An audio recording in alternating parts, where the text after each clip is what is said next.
to an education conference recently, you would have heard many speakers talk about the future of education.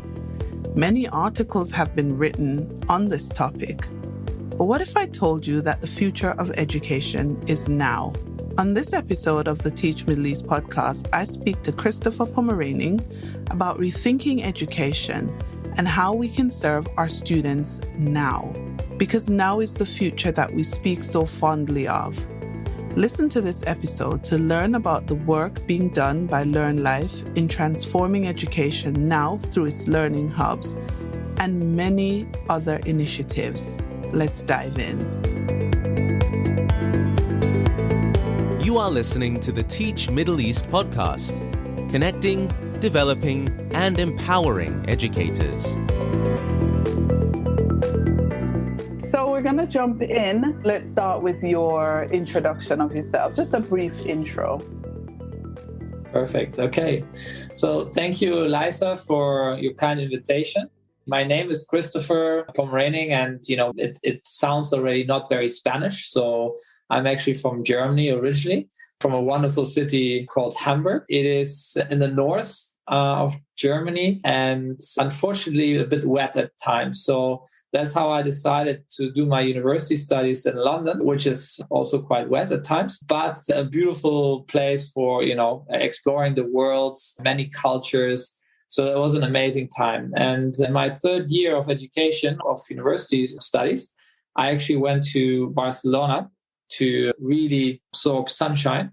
And during that time, I actually started my entrepreneurial, journey when two friends of mine invited me to build a internet startup in 98. So that's like 23 years ago by now. And that taught me a lot about doing things very differently, being very innovative about how to approach things. In that first venture, we actually changed completely the way that the automotive industry was dealing with used cars. So I learned a lot from that venture, and my journey now, let's say 23 years going forward, I've been supporting other entrepreneurs on their journey. I've been advising entrepreneurial teams and investing in them through a venture capital company that we built up about 16, 17 years ago. And I think my biggest change in my life, many parents would probably agree with me, was when our first children came to this world. And so Luca is now 9 years old and Yona is 7. And little Mila came 2 years ago into our life. So now we have 3 wonderful children together with my wife, Daniela. And that changed everything because I suddenly saw that these kids, obviously, at some point of time, they should be going to something called school. And we were really, really curious about what is the state of education in this moment in time. So that was about 6 years ago. And we were very surprised by what we were seeing around the world, because we were looking obviously into the German system, we looked into the Spanish system, then into the British, US, the French, and then we went around the world and we're just saying, wow, pretty incredible that most systems look very much like we have been experiencing them about 40 years ago. So what is happening? Yeah, and that's basically my journey. Awesome. One thing I picked up from what you were saying is that you seem to really enjoy working on changing the status quo of things when they need changing. So you're talking about making changes in the automotive industry, but now you're trying to take on, I think, what the world would claim or, would believe to be the most important industry of all, which is the education industry. So before you can change something, you have to notice what's wrong with it, right? When you did your investigations of the different education systems around the world, what were some of the major issues that you found that were wrong with the systems? Yes, I think that is exactly the journey actually that we took, because we said, okay, so first we were curious. We said, let's understand what would be a wonderful learning journey for our kids in the first place. And then we just saw, well, this is not about our kids anymore, right? This is actually a thing for every child in this world, for all the next generation, but actually goes further than that. It goes all the way to every person in this world. So it was interesting how in just a couple of weeks, how we got sucked in into what's happening right now or what's not happening in education. And I think when we're starting to analyze challenges, issues, or problems, well, I think the most important challenge right now is that obviously the world has changed dramatically about 30, 35 years ago when we started the digital age. So we said, let's look, so being part of that world and that age, because I've been in the internet and in technological entrepreneurship and so on for, the best part of the last 23 years. So I said, what happened actually to education systems?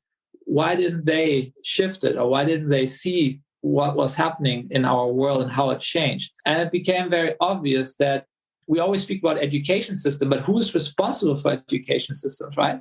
That is the biggest question, and that is the biggest issue, because we are all part of the education system, right? I mean, we cannot just point to say, well, it's the school leaders, or it's the teachers, or it is the education ministers and politicians and so on, right? It's everybody.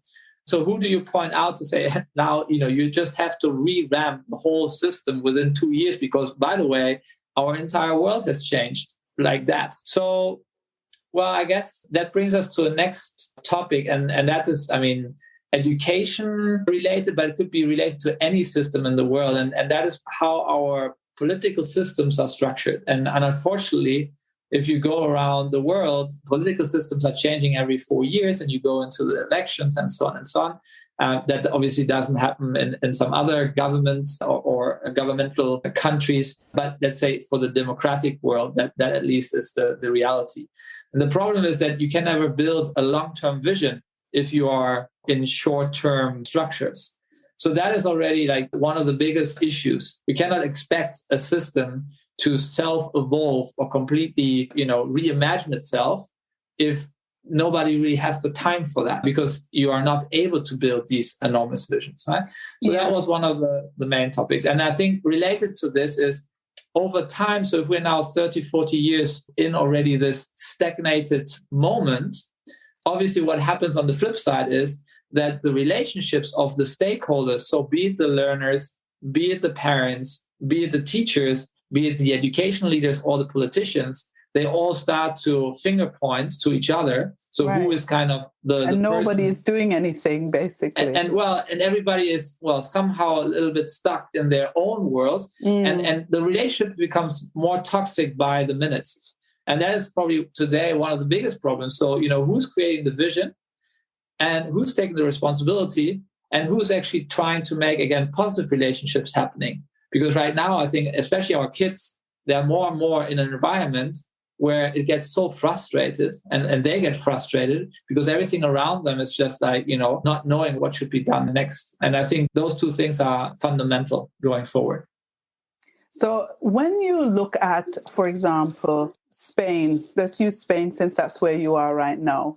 And obviously the issues that you've just highlighted, they are indeed global. But who's making a step towards changing anything where you are right now? So I think, first of all, we have to recognize that there are amazing teachers everywhere in the world that want to change and that have innovative, amazing projects going. And that was one part of our journey, right? Like 6 years ago, we went around the world and we've visited more than 100 of these most innovative schools around the world that already exist for like decades. But they're so, let's say, hidden, sometimes fragmented, sometimes, just nobody knows about them. But we have this best practice already available to us in the world. We just never made them, let's say, stand out. Right. So that was one of the first things that we actually did. So realizing that this is happening and also realizing that there are many people like on political levels and, everywhere that really want to do this. So what we have to recognize is it has to be grassroots. It has to be bottom up by now that the change is happening. I like that idea. I do. Yeah, it hasn't. So the other part hasn't worked. And one interesting part is, I was a year and a half ago in a conference together with Barack Obama. So Barack Obama was the kind of keynote opening speaker. And I was just, a small speaker somewhere, on some days. You were in the room with him. You're allowed to name drop that one. Exactly. And for me, obviously, as a leader, for me is definitely one of the most inspiring leaders that I've come across and I've seen. And I love to get inspired. And the interesting part, though, was he was speaking to 4,000 entrepreneurs in the room. And so there's this guy who actually said, look, you guys are the real leaders. Us politicians, we are followers.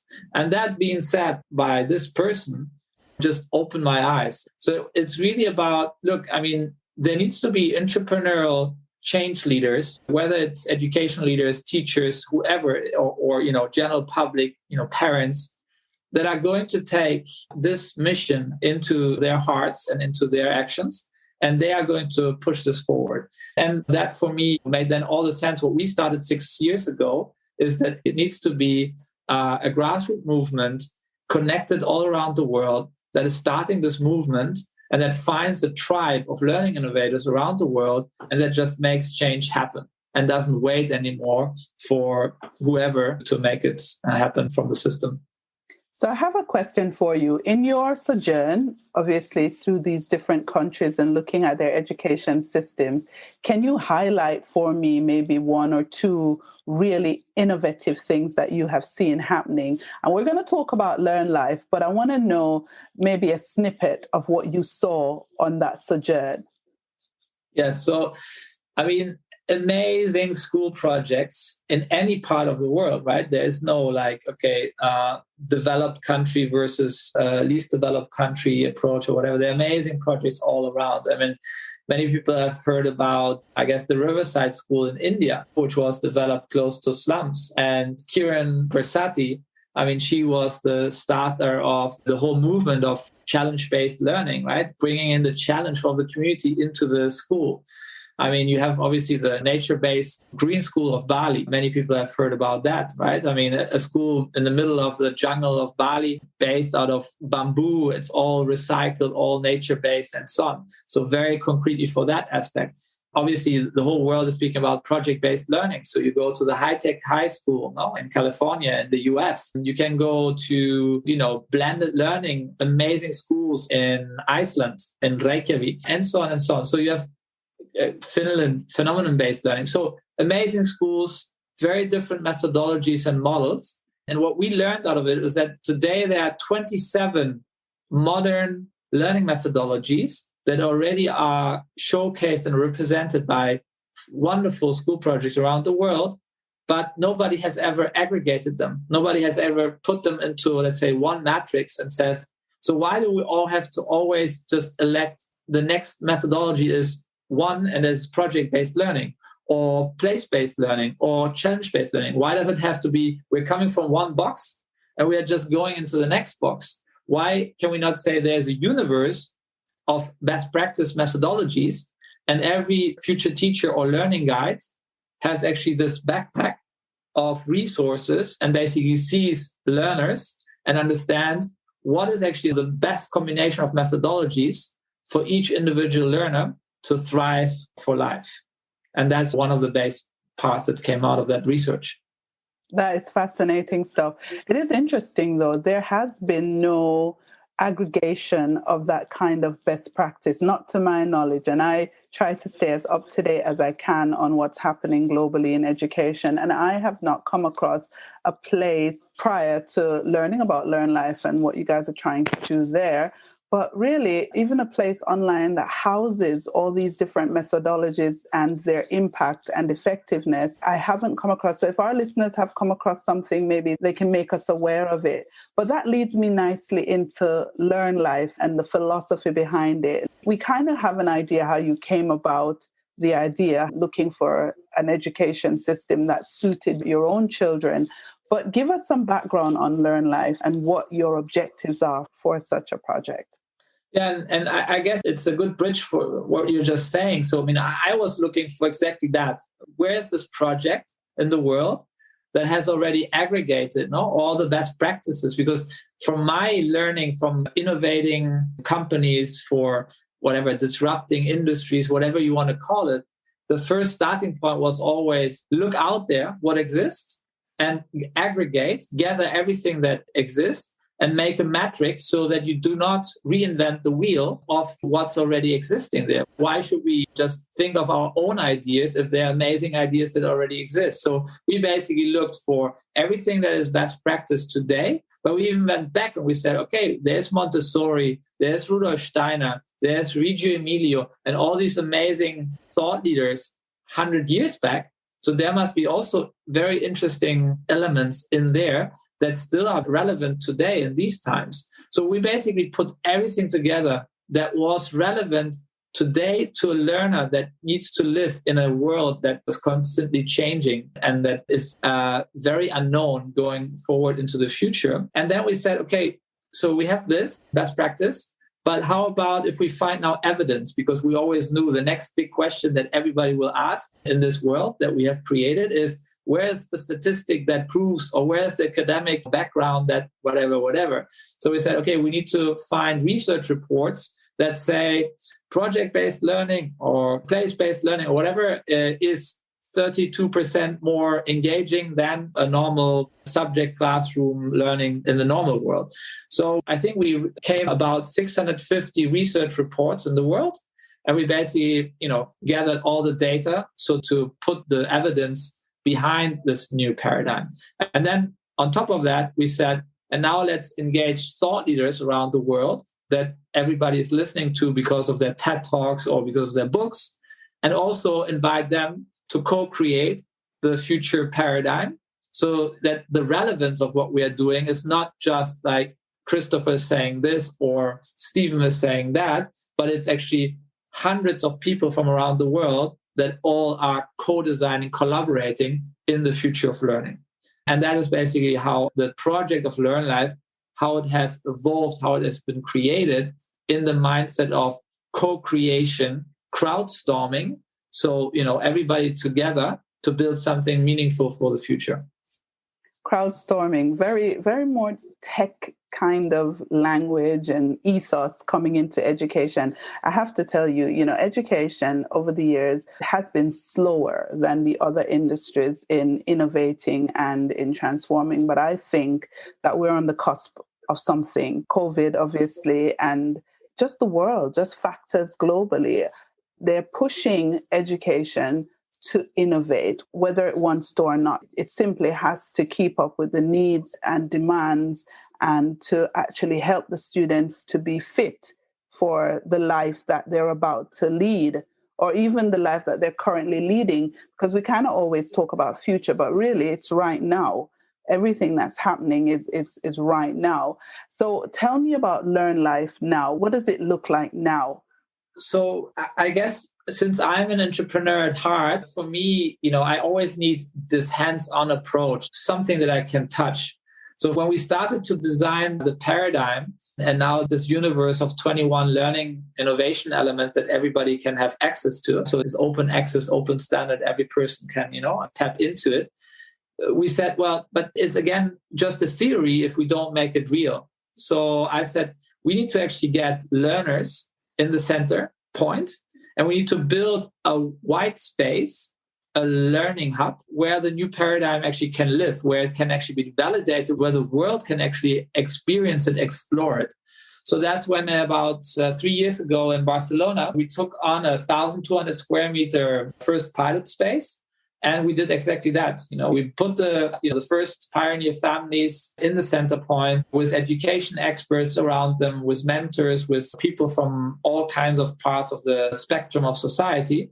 And we built the paradigm from scratch so it was meaningful for the community and for the full-time learners especially. And that learning hub today, is an amazing community of people that are experiencing not only the future of learning, but the now of learning, right? The most amazing thing is we said we designed something that is, 30 years ahead of everything we see in the world. But the beautiful part is actually now, right? You go in there and you suddenly see this is happening. So that's what I say, why vision is so important. Today, nobody in the world, no education leader, no politician or whatever cannot say that the future of learning is impossible. It is possible because you can come and you see with all your senses what is happening today. And that was this first inspirational flagship or lighthouse beacon that we created.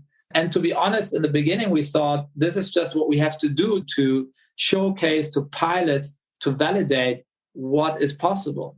But every time a person came from somewhere around the world, be it from New Zealand, Australia, all around Asia, United States, South America, Middle East, wherever people came from, and they spent a day with us or a week, they came out and said, on the one side, I'm so mind blown by what's possible.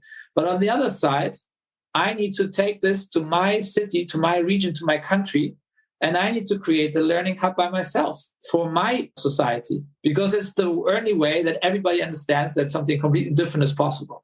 And so suddenly we understood this pilot space was not only a pilot space, but it was the starting point for a complete movement of change. And it's a physical change and not a digital change. So the most incredible thing for me as a internet online entrepreneur that always thought EdTech and everything that we have on the screens is going to be the disruptor, the change of education, was suddenly saying, no, it's this very physical hub that is actually really making the deep change in society. So we have to start to spread hubs. We need to find partners in every country, in every city around this world that want to create these empowering change makers as physical learn hubs. What would a person see if they walked into the Learning Hub right now? I mean, not right now, but when it's in full session, what would they see? Because I'm intrigued. I mean, we can't fly right now. I'd love to come to Barcelona and see it myself. But describe for us, what would we see when we walk in? Okay, so I mean, maybe in the link section of the podcast, you can actually put in a virtual tour. So everybody can actually click through. But the first thing you'll see is many, many smiley, happy people of all ages. And that is so interesting because you see a 12-year-old, and a 15 and a 17-year-old sitting on, let's say, a very flexible stand-up table. And on the same table, on the other side, you see maybe a 43-year-old architect and a 52-year-old, learning innovation consultant doing their projects and their freelance work or their entrepreneurial challenges. And the amazing thing is, a hub is not anymore age specific. The Learn Hub can be for kids that are 1 year old or 2 years old in their, kindergarten ages or whatever. And it can be for people that are 50, 60, 70 or older. And so we are completely taking away the whole idea of boxes, that learning has to happen in a certain class, in a certain age, and you are now in your primary, and now you're in your secondary, and now you're in your university or whatever, right? Everything can happen in the same space, collaboratively. And I think those are some of the very first impactful mind blowers. And then obviously the space as such, right? You will look for classrooms and you won't find them because all spaces are completely highly creative studios, multi-purpose studios. So you will have basically, let's say, a makerspace for wood next to a computer lab, next to an electronics lab, next to a music studio, next to an editing studio, next to a multimedia studio, next to a food lab, and so on and so on and so on, right? And so where your learning journey, your interest carries you, you just have a wonderful environment that connects you to what everything is possible today, but even further, because these kids and these learners, also adult learners, they're actually creating the future right there, right? Because they have all the possibilities to tackle any challenge that is brought forward to them. And that is why we think also these Learn Hubs become the solution creators, that they're really the ones that,